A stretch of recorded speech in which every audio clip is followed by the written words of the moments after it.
And hello friends, welcome to the next lesson in this mini course. And here's a recap of what we went over in the last lesson.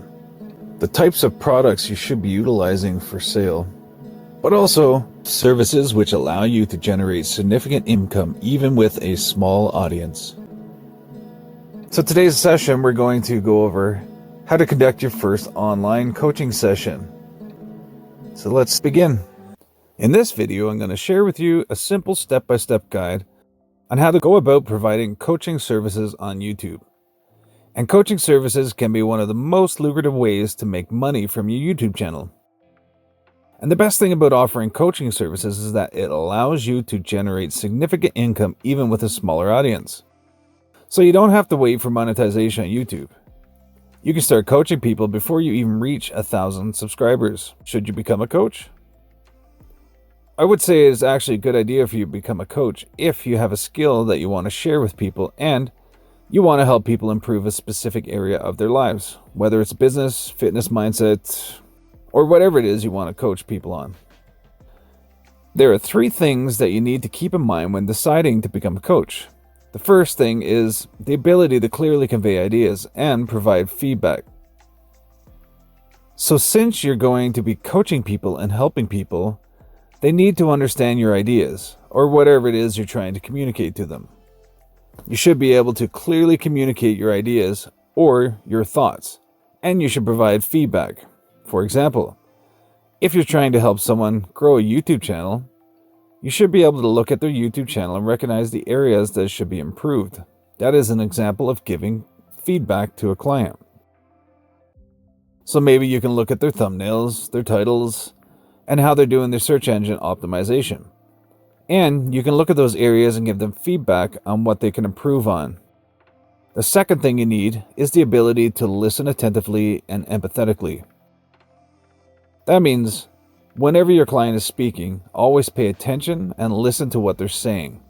And you need to empathize with them in such a way that you understand their needs and concerns. That way you can find the best way to help your clients. The third thing you need is a compassionate approach.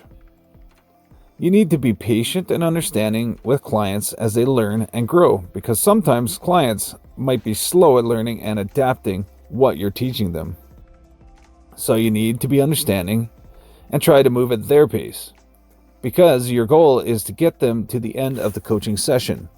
Your goal is to help your client during the coaching sessions. So if you understand these 3 points, then you can become a coach. Now, I want to share with you some tips on how online coaching is conducted. So if you decide to provide coaching services to your clients, this should be your guide right here.